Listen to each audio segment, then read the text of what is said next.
Tinapay mula sa langit.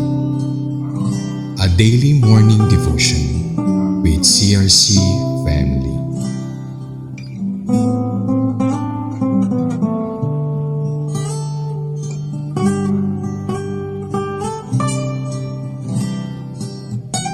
Isang mapagpalang umaga sa ating lahat. Ako po si Pastora Edith Marcelino ng CRC Makati. Ngayong umaga pong ito, muling samahan po ninyo ako sa pagnilay-nilay ng kanyang salita sa pang-araw-araw na programang Tinapay mula sa Langit, our morning devotion ng salita ng Diyos. Bago po ang lahat, tayo po ay manalangin. Dakilang Diyos, maraming salamat po sa umagang ito. At sa amin pong pag-aaral ng iyong salita, ikaw ang mangusap sa amin. Ang lahat po ng matutunan namin ay magsilbing gabay at magbigay ng kalakasan sa aming espiritual na buhay. Sa iyo ang papuri at pagkilala sa iyong tanging pangalan.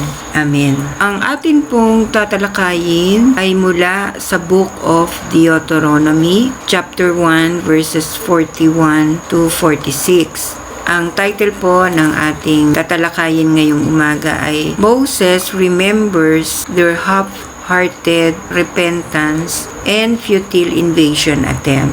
Basahin ko po sa chapter 1 verses 41 to 46 ayon po sa salin sa NIV. Verse 41, Then you replied, We have sinned against the Lord.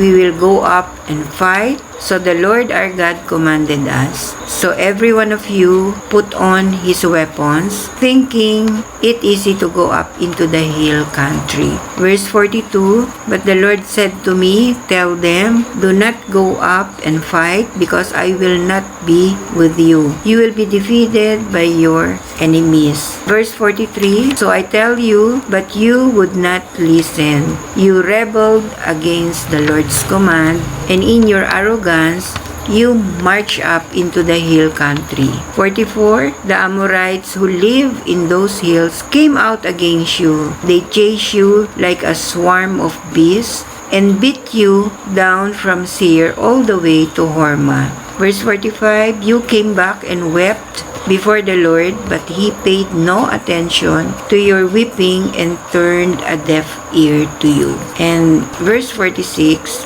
And so you stayed in Kadesh many days, all the time you spent there. Sinabi ng mga Israelita dito sa mga talata sa verse 41 to 46, When the children of Israel realized they have upset God with their disobedience, they decided to go and fight for their land. Moses talked to them not to go because God wasn't with them. Sinabi ng mga Israelita kay Moses, Hindi kami sumunod sa utos ni Lord, pero susugod na kami ngayon gaya ng sabi ni Lord. Pero sinabi ni Lord kay Moses na warningan ang mga Israelita na huwag sumugod sa mabundok na lupain na yon dahil hindi sila sasamahan ni Lord at matatalo sila ng kalaban. Sinabi ni Moses ang warning ni Lord pero di nakinig ang mga Israelita.